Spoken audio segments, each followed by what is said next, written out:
Hoje vim tratar um assunto bem sério com vocês. Então, vou tentar ficar sério. Eu não sou muito sério, mas eu vou tentar ficar um pouco mais sério.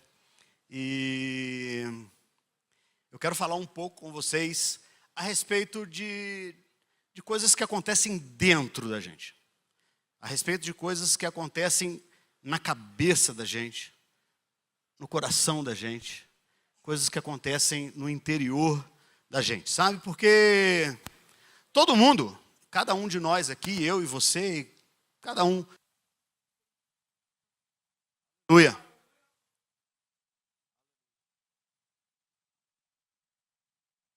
Volta. Aí.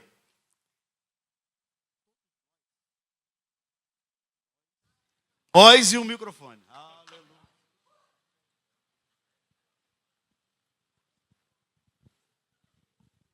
Maravilha. Opa, esse está mais grave. Enfim, retomando. Todos nós, de alguma forma, em algum momento da vida, a gente tem experimentado nossos dias para baixo, sim ou não?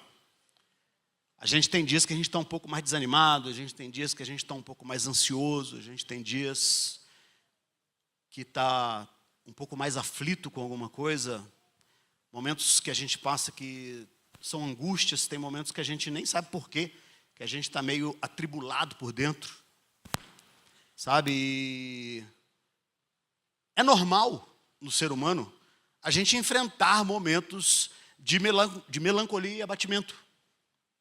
É normal a gente passar por isso.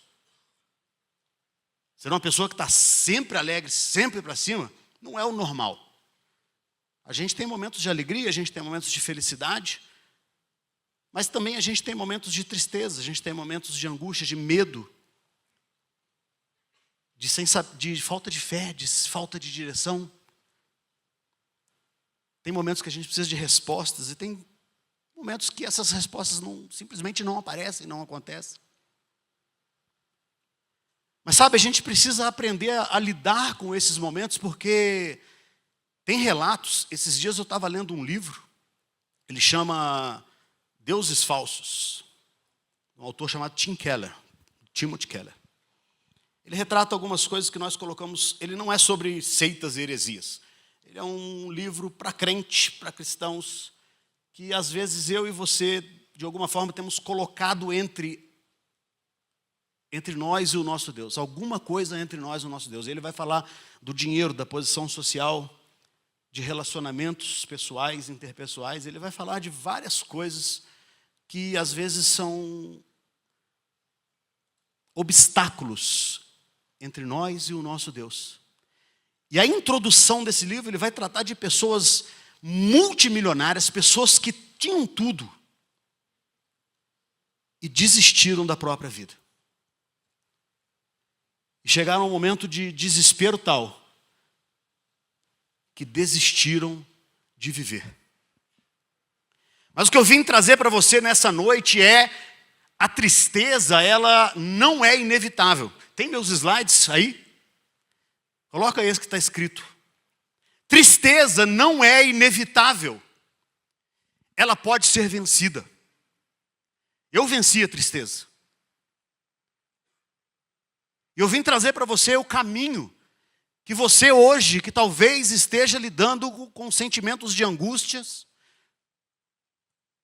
com sentimentos ruins dentro de você, com vontade de desistir, de querer abandonar tudo.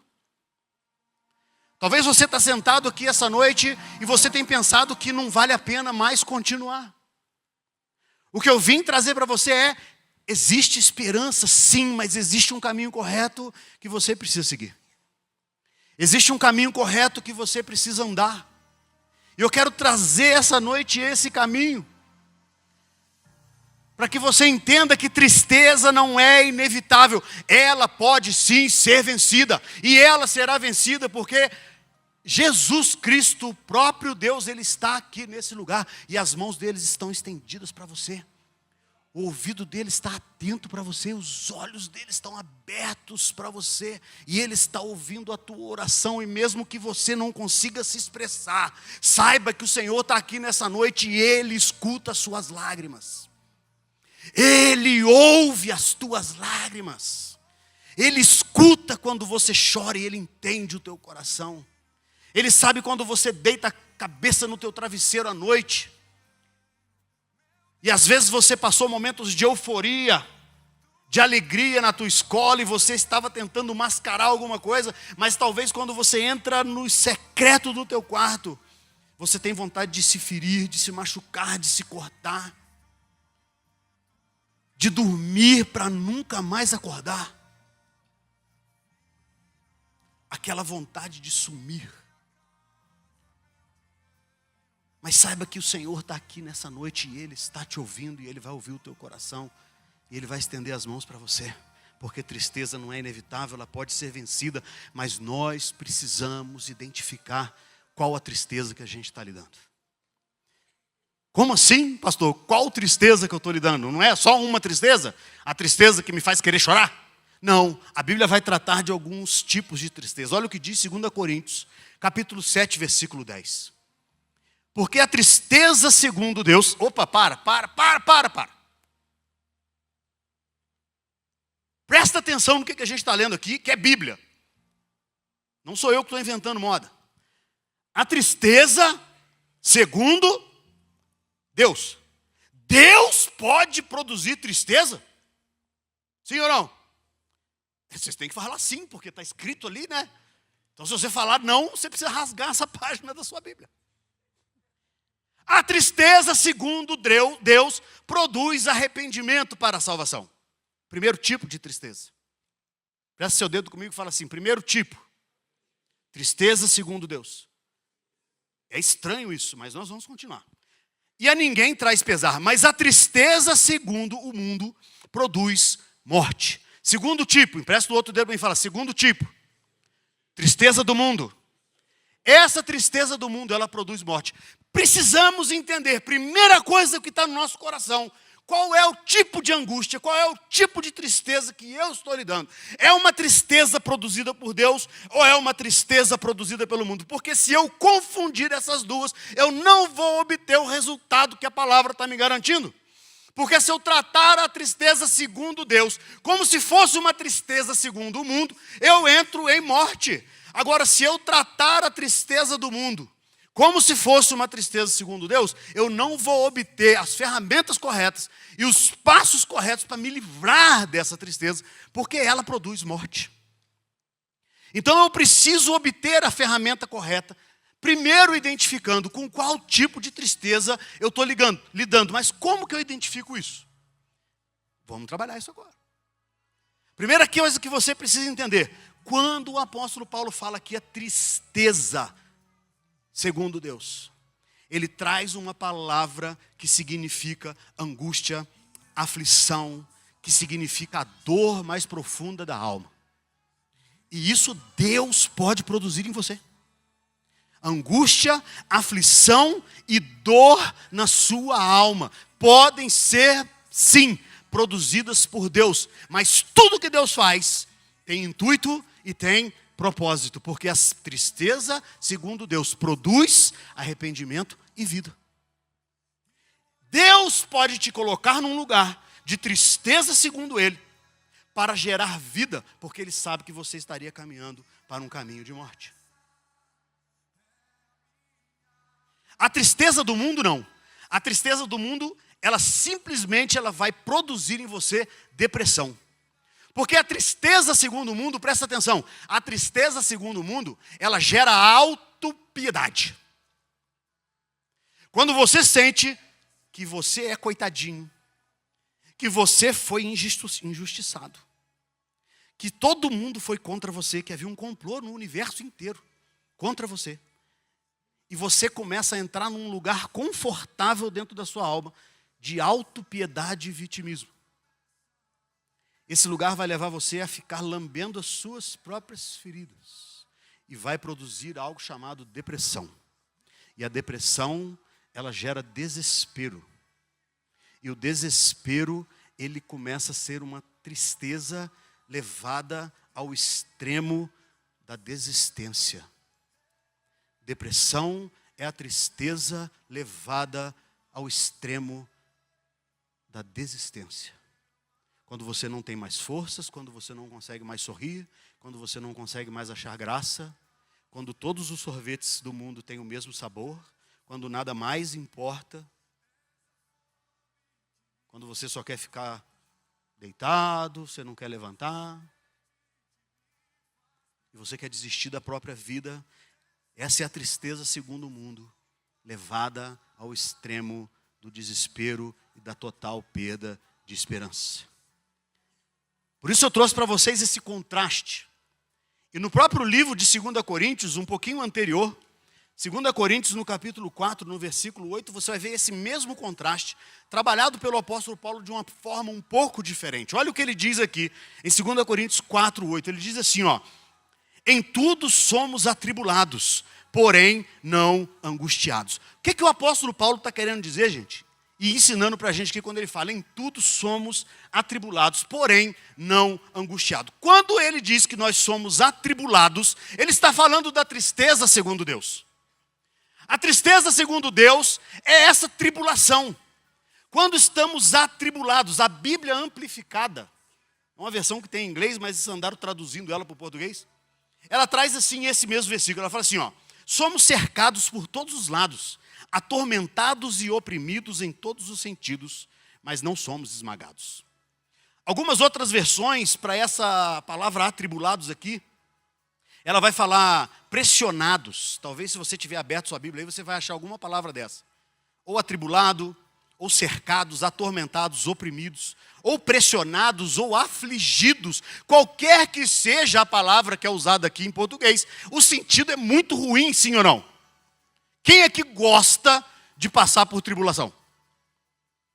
Quem é que gosta de ser atribulado? Ou seja, quem é que gosta de ser afligido, de ser atormentado, de ser oprimido? Não é algo pelo qual a gente anseia, é verdade, sim ou não? Não é algo pelo qual nós ansiamos, mas é um lugar que Deus pode te levar. E passar por isso, estar afligido, estar atormentado, estar atribulado, não é pecado e não é problema. Temos que aprender a lidar com essa tristeza, para que ao fim o propósito dela se cumpra, que é gerar vida. E isso é maravilhoso. E não é fácil, querido. Não é fácil. Não é fácil. A intenção aqui de Paulo, e a intenção do Espírito Santo ao escrever esse texto é o quê? É transmitir uma sensação de pressão firme que transforma. A palavra pressionado, essa palavra aqui, nós somos atribulados, que outras versões trazem pressionados. A palavra original aqui no grego significa, é uma pressão firme com o propósito de obter alguma transformação. Essa mesma palavra, ela é usada para tratar de algumas coisas que são pressionadas e são transformadas. Primeiro, a uva, ao ser pressionada, vira suco e vinho. É essa pressão, é a mesma pressão que está sendo descrita aqui. A uva, ao ser pressionada, transforma-se em suco de uva, transforma-se em vinho. A azeitona, o fruto da oliveira, é a mesma pressão do processo, a mesma palavra do processo de pressionar a azeitona para, enfim, transformar ela em óleo, em azeite de oliva, que é um tempero muito saboroso. Transforma a azeitona em azeite. É a mesma palavra usada quando ele vai falar do oleiro que está amassando o barro para fazer um vaso. Então essa pressão do oleiro é o que transforma aquele barro em um objeto maleável que pode se tornar algo da criatividade do oleiro. Se você voltar um pouquinho no tempo, em Gênesis, no capítulo 2 e no capítulo 3, vai falar algo assim, ó, porque Deus disse, e Deus disse e houve, Deus disse, haja luz e houve luz, e Deus vai falando um monte de coisa, e vai acontecendo um monte de coisa, porque o Espírito Santo, e ele se move embaixo do poder da palavra de Deus, então Deus vai falando, e coisas vão acontecendo e vão sendo criadas, mas chega um momento nas escrituras da narrativa da criação do mundo em que o verbo que Deus está falando, que Deus disse e houve, esse verbo ele muda, ele fala assim, agora Deus ele fala, façamos o homem à nossa imagem e semelhança, porque o homem Deus não diz e o homem vem a existir. O homem Deus faz.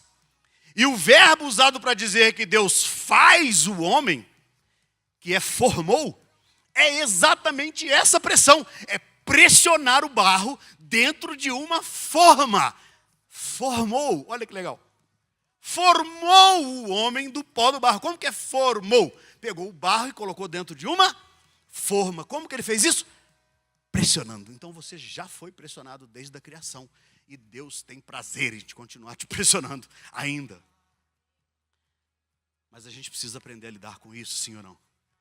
Ele tem prazer em nos pressionar, sabe por quê? Porque pressão é desconfortável, mas pressão gera vida. Pressão é desconfortável, mas a pressão é que te leva a crescer. A pressão é o que te leva para frente. A pressão é o que te leva a desenvolver saídas criativas. A pressão é o que te leva a buscar na palavra, a chorar diante do Senhor, a estar na presença dEle, a ouvir dEle, a ler o que Ele está falando na palavra dEle. Quem aqui quer ouvir Deus? Leia a Bíblia. Uau! É isso! Aí vai lá, não, pastor, mas eu queria ouvir Deus falando em voz audível. Quem aqui quer ouvir Deus falando em voz audível? Leia a Bíblia em voz alta. Aê! É isso! É isso! Está na palavra, está revelado. Ele diz e as coisas acontecem porque Ele fala. E as coisas vêm à existência. Pressão gera vida, apesar de gerar desconforto. Estar pressionado, tribulado, não é o problema. O problema é você não saber lidar. O problema é quando você pensa que a pressão é tristeza segundo o mundo. E aí você não consegue vencer, não consegue desenvolver, não gera vida daquilo. Gera morte. Cristianismo, querido, deixa eu falar para você um negócio. Olha aqui para mim, ó, Rede Jovem. Eu vou trazer uma notícia para você que talvez, quando você veio aqui à frente e você entregou sua vida para Jesus, talvez você não leu as letrinhas miúdas, mas eu vou deixar claro para você que talvez você não tenha percebido, mas cristianismo não é sala VIP da vida. Nenhum de nós foi chamado para agora entreguei minha vida para Jesus, Deus me cerca com uma redoma, me coloca um perfume cheiroso e agora é só o mar da tranquilidade. Tinha um cântico bem antigo que a gente cantava quando eu era jovem, da idade de vocês. Tinha um cântico que a gente cantava que era assim, ó. É seu, somente seu, todo o trabalho. O meu trabalho é descansar em ti. Quê? Não. Tem trabalho. Dá trabalho. Ser cristão dá trabalho. Gera pressão. Gera tribulação. Gera aflição, às vezes, ser cristão. Sabe por quê? Porque ser cristão se trata de morrer. Jesus falou, se a semente que cai no solo não morrer, ela fica sozinha e não serviu para nada. Mas a semente que cai no solo, ela precisa morrer. Para quê? Para gerar vida. Para gerar vida. Pressão gera vida, mas gera desconforto. Desculpa te informar, mas é isso aí. O evangelho é morrer. A realidade do cristão, querido, é ser levado ao deserto. Às vezes ao extremo da dor e do sofrimento, para sermos testados, colocados à prova e por fim sermos aprovados. Vou ler para você uma letra de uma música que eu tenho ouvido muito nesses últimos dias. Duvido a Sandra cantar ela aqui no final. Tentei, né? É uma música chamada De Um Jeito ou de Outro, da Tamires Garcia. Você já deve ter ouvido ela para isso. Se você não ouviu, põe ela na tua playlist. Ela fala assim, ó, será que o teu amor, Senhor, pode ser assim tão violento? Que não me poupará da dor até me ter por inteiro? Será que o teu espírito pode ser assim tão ciumento? Que marcará um encontro nos extremos do meu sofrimento? Tu terás o meu coração de um jeito ou de outro, e nada irá me separar de ti. Na armadilha da euforia, serei teu. Na armadilha da agonia, serei teu. Está passando por bipolaridade, querido? Foi diagnosticado com alguma bipolaridade aí? Tem muitos hoje passando por isso. Talvez você esteja caindo na armadilha da euforia e na armadilha da agonia. Entre euforia e agonia. Entrega o teu coração, Senhor Jesus. por inteiro. Fala com ele essa noite, fala, tu terás o meu coração de um jeito ou de outro. Igreja, Jesus Cristo, Filho de Deus, presta atenção aqui, igreja. Jesus Cristo, o próprio Filho de Deus, ele veio andando. O primo dele, João, o Batista, estava lá batizando. Jesus veio e falou, importa que você me batize, para cumprir a lei.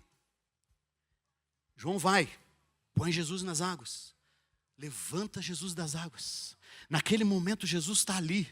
O céu se abre, o Espírito Santo desce em forma de pomba, em forma corpórea. Uma voz vem do céu e fala, esse é o meu Filho amado, no qual eu tenho todo o meu prazer. O Pai, o Filho, o Espírito Santo, a Trindade eterna está ali, representada, visivelmente. As pessoas estão vendo e ouvindo a Trindade eterna, falando, se demonstrando. Agora Jesus sai das águas e a Bíblia diz que o Espírito Santo pega ele pelas mãos e leva ele para realizar os primeiros milagres. É isso ou não? Não é não, Bolsa? Aonde que ele vai? Para o deserto. O Espírito Santo leva ele para o deserto. Para quê? Para ser tentado pelo diabo. Agora eu e você achamos que nós somos bonitão, que nós vamos tudo ficar na sala VIP da vida cristã e pronto, acabou? Se o Filho de Deus foi para o deserto, se o povo de Deus saiu do Egito da escravidão e foi levado 40 anos para o deserto, você acha que você vai para onde?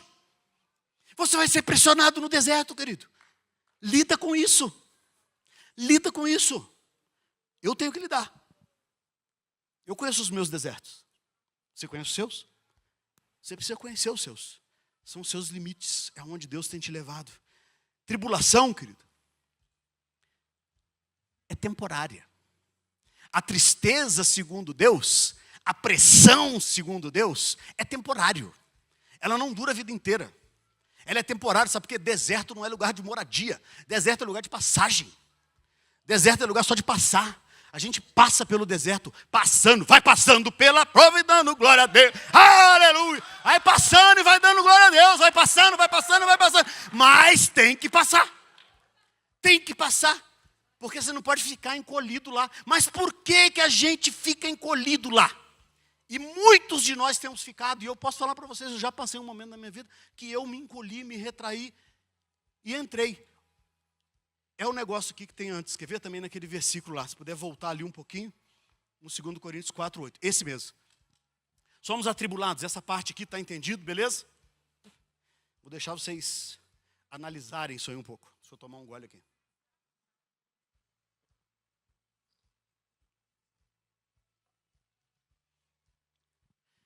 Mas ele vem agora, Paulo entra com um contraste. Somos pressionados. Tudo bem. Atribulados, beleza? Mas não angustiados. Agora é o problema. Porque se você não consegue discernir que a tristeza que você está passando é a tristeza segundo Deus para gerar vida e é temporário, ela é desconfortável, mas ela gera vida, você corre o erro de cair na tristeza segundo o mundo. A tristeza segundo o mundo aqui, chamado por Paulo de angústia, é a tristeza segundo o mundo. Por isso que o título dessa palavra hoje é pressionado, mas não esmagado. Pressão é uma coisa, esmagamento é outra. Pressão gera vida, esmagamento mata. O sentimento aqui, ó, dessa palavra angustiado, ou esmagado, como diz outras versões, ela é um lugar apertado, extremamente difícil. O sentimento aqui é uma situação permanente, agora não é mais algo temporário. A tristeza segundo o mundo, a angústia segundo o mundo, ela é um estado permanente. É como viver num quarto escuro. É a angústia externa, o lugar mais escuro da nossa alma. É um lugar escuro na nossa alma. Sabe, um homem chamado Sansão, lá no Antigo Testamento. Ele teve uma mulher que ele amava muito, mas essa mulher perturbava ele. E a Bíblia vai falar algo assim, ó. Está em Juízes 16, se quiser anotar. Fala assim, ó, como Dalila o importunasse e insistisse todos os dias com suas queixas. Sansão caiu, aí aqui é a palavra, é a mesma palavra que Paulo usa aqui para angustiado. Um desespero mortal. É o fim da linha. É onde ele entrega tudo, é onde ele perde as vistas, ele perde o poder de Deus, ele perde a consagração, ele perde a liberdade e ao fim ele morre. Porque a angústia mortal, ela cumpre também o seu papel. Pressão gera vida, a angústia mortal gera morte. Queridos, a depressão, a tristeza, segundo o mundo, é um dos males emocionais que mais tem atingido a minha e a sua geração atualmente. Não é brincadeira, é algo sério. E a depressão é causada por algumas coisas, quero só passar por aqui com você hoje bem rapidinho. Você precisa identificar, por isso que eu falei, hoje nós vamos tratar desse assunto, é sério. Eu vou trazer coisas para você edificar, por exemplo, estresse. A vida, querido, está cheia de dificuldade. Quanto mais você vai envelhecendo, você vai percebendo que tem que pagar boleto, que tem que pagar a conta da água, da luz, da internet. Vem criança aí, daqui a pouco é fralda, é mamar, e aí vai crescendo as coisas. E aí vai o estresse da vida, é trabalho. Então o estresse da vida a gente precisa lidar. São desapontamentos, são tragédias que acontecem. A gente perde entes queridos. Eu fui fazer um velório hoje, da mãe de um dos nossos pastores que faleceu. A vida tem dessas coisas. Estava aqui no congresso de homens, todo mundo feliz, indo comer costela. Eu fui lá para participar de um velório de um pastor que é um amigo. Teve um acidente que 3 meninos aqui de Curitiba faleceram indo lá para o Rio de Janeiro. Isso gera tristeza, isso gera estresse, isso gera... são perdas terríveis. Então, as perdas, elas podem te levar num lugar de depressão. Se você passou por perdas de qualquer natureza, aprende a lidar com isso, porque fala, Deus, eu quero lidar com essa perda como se fosse a tristeza segundo Deus. Me coloca nesse lugar de pressão, mas que gere vida. Que das minhas feridas saia poder para curar. Sabe, querido, injustiças, expectativas não cumpridas. Tem vezes que a gente perde o controle das coisas que estão na nossa vida mesmo. Talvez você esteja aqui essa noite e você tenha andado culpado, sabe por quê? Porque teu pai foi embora de casa, ele abandonou tua mãe, abandonou você, e você se culpa. Será que ele foi embora por minha causa? Será que foi por causa daquilo que eu falei, por causa daquilo que eu fiz? Será que foi por causa das minhas notas? Talvez por algum motivo você está se culpando aqui essa noite por algo que está totalmente fora do seu controle, que fugiu da tua circunstância. Você precisa aprender a lidar com isso, querido. Porque senão você vai entrar num lugar de desespero total, e isso é morte. Injustiças, pecado, culpa. Sabe, o Salmo 32, no versículo 3 diz assim, ó: enquanto eu recusei a confessar meu pecado, o meu corpo definhou e eu gemia o dia inteiro. Pecados não confessados, eles trazem um peso enorme de culpa e você não tem estrutura emocional para carregar o peso da culpa. Você precisa se livrar dessa culpa hoje ainda. Passando por essas coisas aqui, ó, entra em instalo o vitimismo, já falei sobre isso. Pessoas deprimidas, elas têm a tendência de enxergar apenas o lado negativo da vida, o lado escuro da vida. É uma sucessão de fardo, de obstáculo, desapontamento sem fim. Todo dia está ruim, todo dia está ruim. Só comigo. Não sei, quando eu era criança tinha um desenho de uma hiena. A hiena é um bicho que ri muito.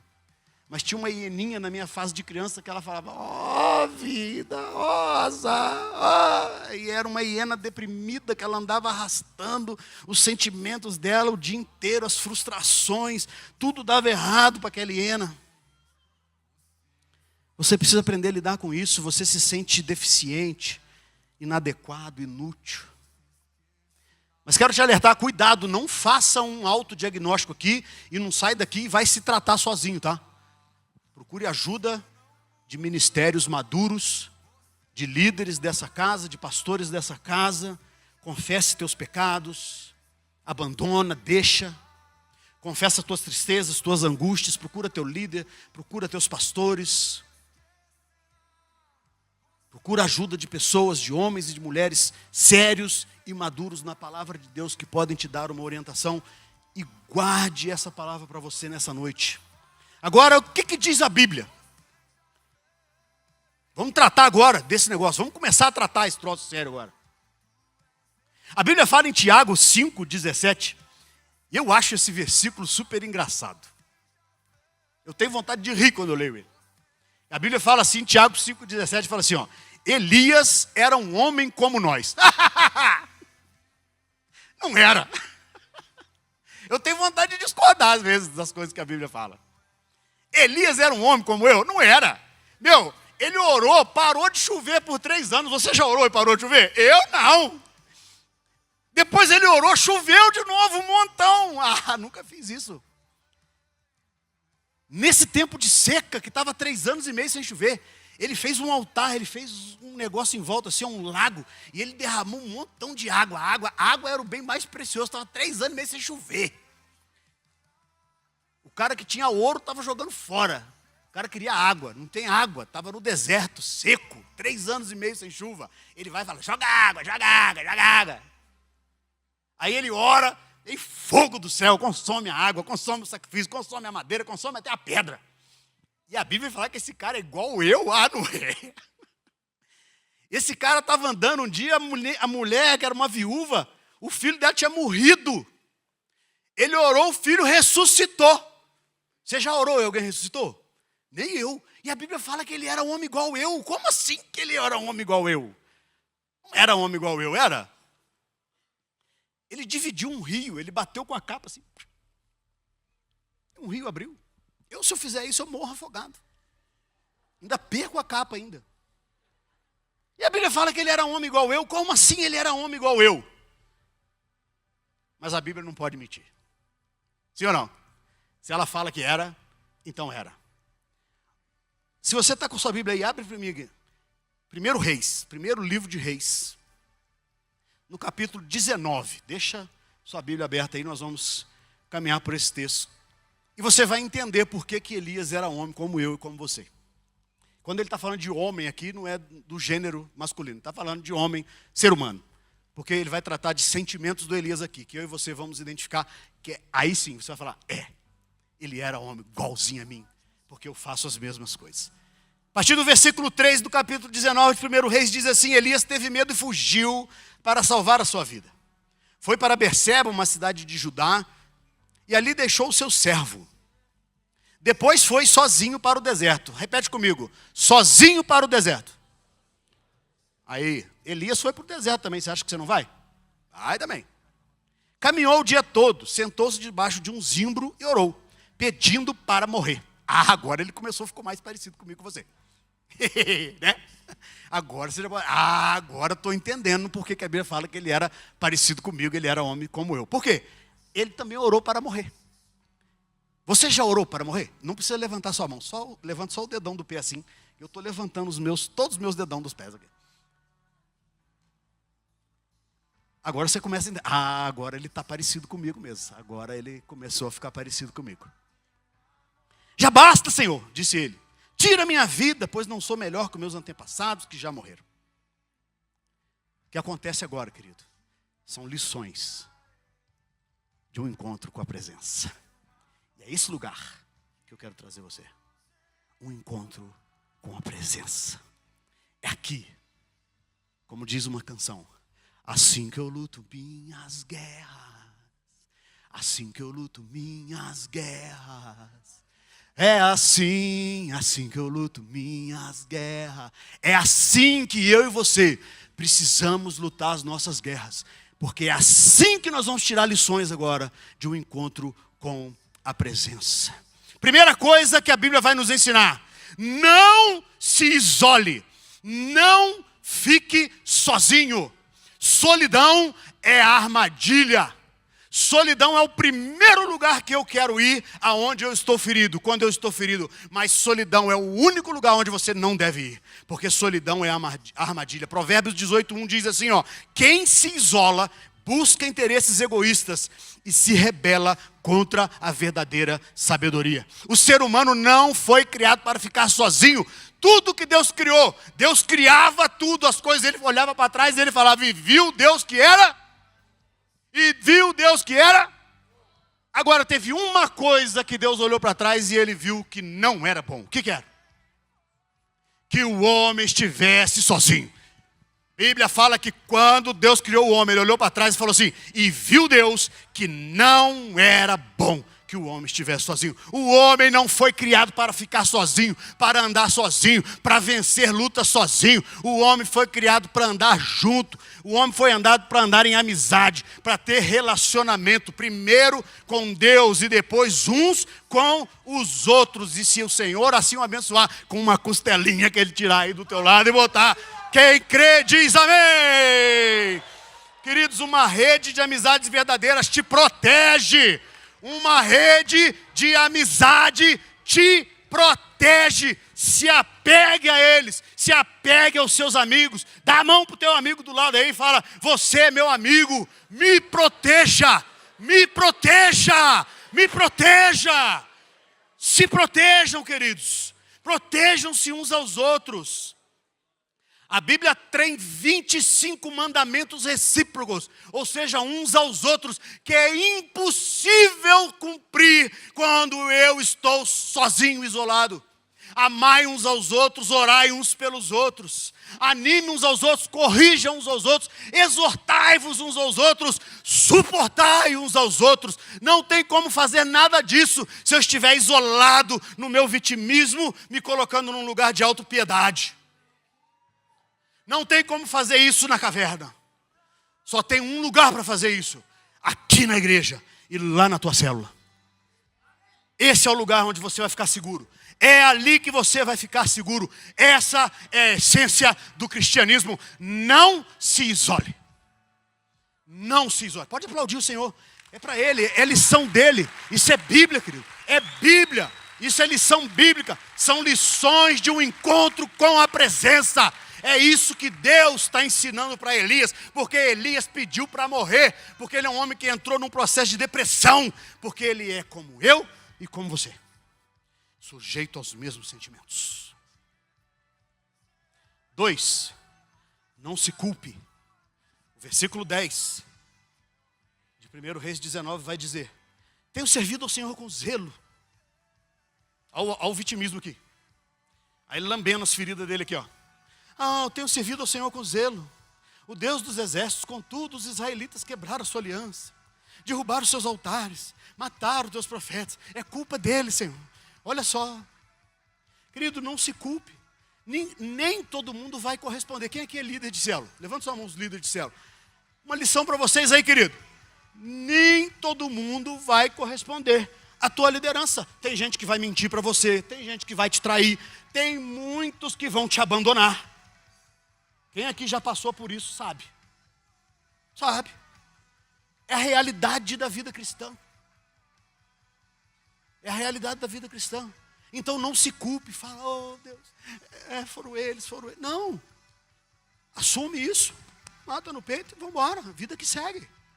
Vida que segue. Então não se culpe. Nem todos vão corresponder. Isso não é culpa sua.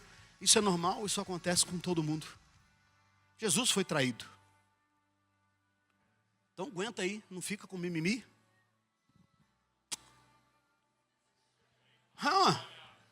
Jesus Cristo. Olha as lições que Jesus.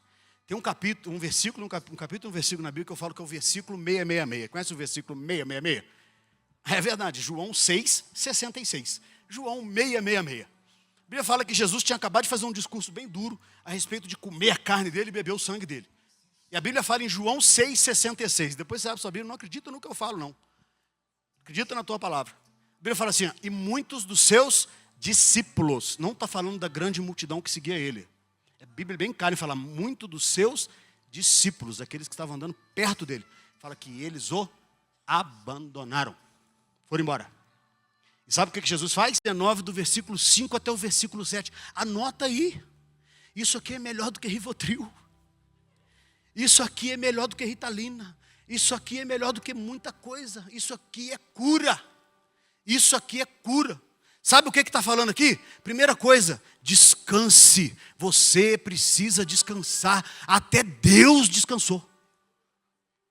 Descanse. Pratique boa alimentação, alimentação saudável. Hidrata. O que tinha na hora que ele acordou? Tinha um pão fresquinho e tinha água. Então, tenha uma boa alimentação, coma proteína, coma carboidratos. Dentro da medida é tudo muito bom. Mas tome água.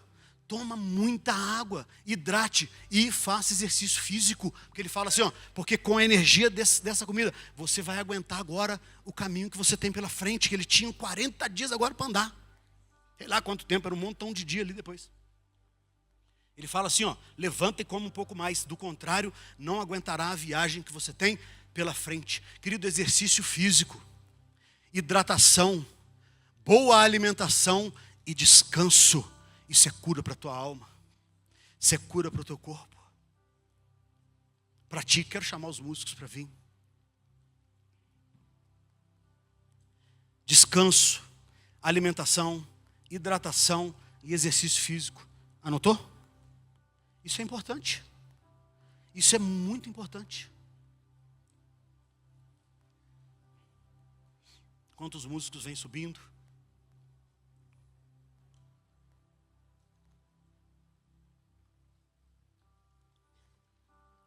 Quero entrar no quinto ponto do processo de cura da depressão de Elias.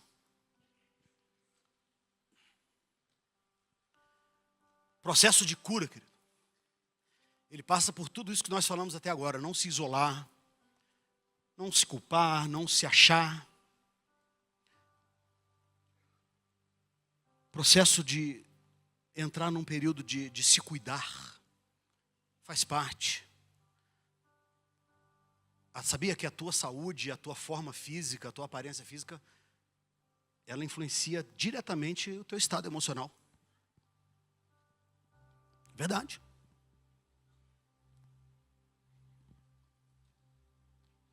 Como você se vê, influencia muito a tua disposição emocional. Agora, tudo isso que nós falamos até aqui não seria suficiente se Deus não começasse um processo de cura profunda com Elias. E o processo de cura da alma, quem já participou dos nossos cursos aqui, da nossa estação de cura e libertação, você vai se lembrar de uma frase que a gente fala o tempo todo, e a pastora Eliane muito ministra isso, ela fala, cura é falar e é chorar. A cura é falar e é chorar. Isso não é da cabeça de quem ministra cura, não é uma invenção. Não é o que a gente acha bonito e o que a gente acha necessário. Isso é bíblico. E Deus, que Ele é o Deus que cura, Ele é Jeová Rafá, Ele é o nosso Rafael. Deus que nos cura. Ele vai tratar com Elias dessa forma. Ele encontra Elias no escuro da alma, na caverna da vida. Literalmente.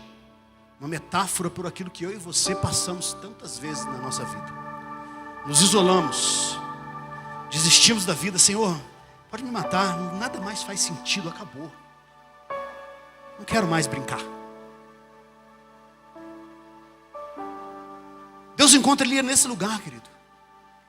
E sabe, Deus, Ele nunca vai apontar o dedo para você e falar, pecador, você vai para o inferno, malandro. Deus carioca, né, meu irmão? Deus nunca vai tratar você assim, querido, sabe? Ele encontra Elias no profundo do escuro da sua alma, no momento mais difícil da vida desse profeta. Um profeta que tinha feito milagres e maravilhas. Um profeta que tinha ressuscitado uma criança. Um profeta que viu maravilhas, que viu muitos milagres. Que entrou na casa de uma mulher e a mulher estava passando fome. E só com o poder da palavra multiplicou azeite, multiplicou farinha. Nunca teve fome naquela casa. Um homem que não parecia que era eu e você. Um homem que fazia coisas sobrenaturais. Mas agora ele se tornou humano, porque ele é humano. Ele entra no escuro da alma, na caverna da alma. Ali Deus o encontra. E sabe o que Deus faz com ele? Fala.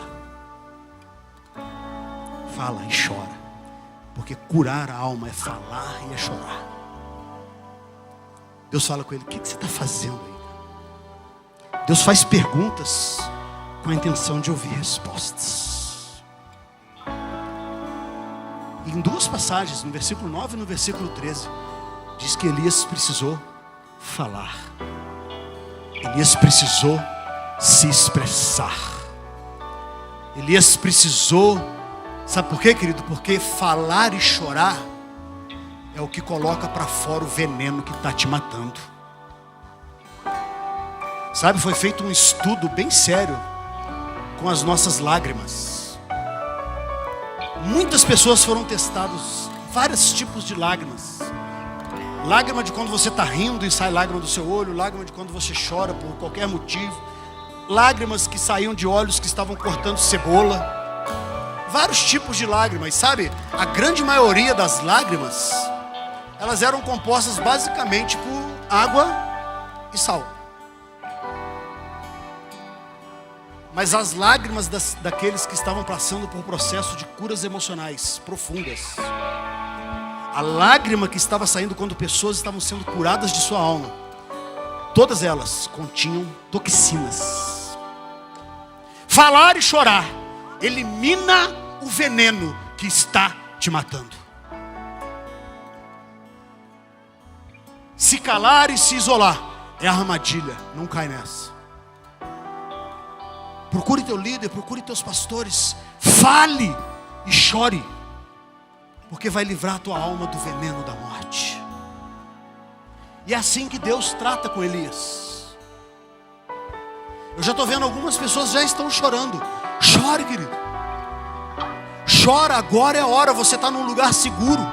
Se for preciso chorar, chora. Se for preciso falar, fala. Se for preciso gritar, grita. Mas não deixa esse veneno nunca mais te levar para o caminho da morte, da desistência e da depressão. Chega, estabelece na tua vida. Hoje terminou o processo de depressão da minha alma. Hoje começa o meu processo de cura, porque eu vou falar, eu vou chorar, eu vou gritar. Mas isso não vai mais me matar. Não vai mais me matar.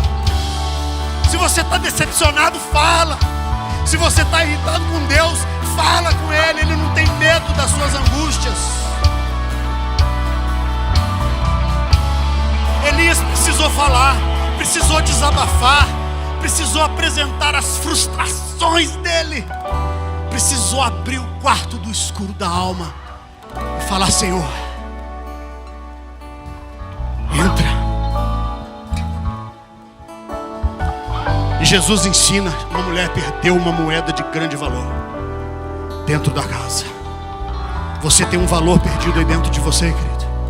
Qual é a lição que Cristo dá? A mulher abriu a casa, tirou os móveis, varreu e limpou, mas encontrou o valor. E ao final ela festejou com suas amigas.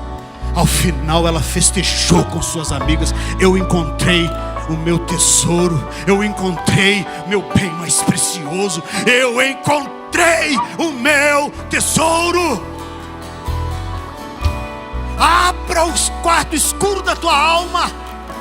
Não deixe que a tua perplexidade, às vezes a tua angústia, sabe, querido, às vezes você entrou aqui essa noite numa luta na tua cabeça da tua identidade de gênero.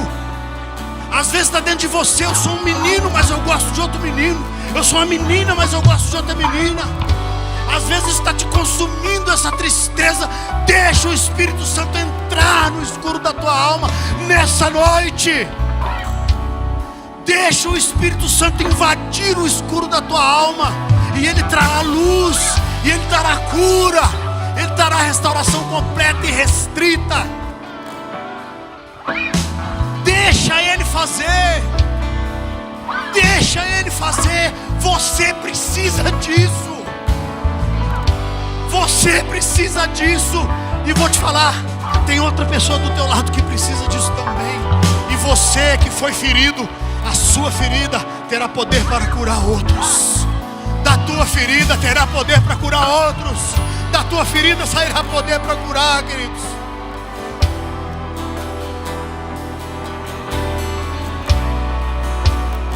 Eu vou terminar. Último passo. O último passo. Depois de tudo que nós falamos, depois que Elias falou, depois que ele chorou, depois que o Espírito Santo tratou ele, Deus colocou ele num lugar. E é o nosso último passo, nosso sexto passo. Sirva. Sabe, querido, o caminho para vencer a depressão, a angústia, o caminho para vencer a tristeza do mundo, o caminho para vencer a vontade de morrer, de desistir, o caminho para vencer a si mesmo passa pelo serviço na obra de Deus. Não tem como completar a cura se você não se dispuser a servir outros. Não tem como completar a cura se você não se colocar num lugar dizendo: Deus fez em mim, agora Ele vai fazer através de mim. Deus operou em mim, agora Ele vai fazer através de mim. Deus me livrou do poço da droga, do crack, do álcool, da prostituição, e Ele me trouxe no lugar de falar: agora outros serão curados através das minhas palavras. Outros serão curados porque eu me coloco: Senhor, eu quero te servir com tudo que eu tenho. Eu quero te servir, eu quero me desgastar ao prazer da tua obra. Deus fala com Elias: agora levanta daí, sai dessa caverna e volta para me servir. Tira os olhos de si mesmo, olha para a necessidade do outro e serve ao Senhor com alegria. A cura da tua tristeza, querido, precisa passar pelo serviço na obra de Deus. Servir uns aos outros. Fique em pé, igreja.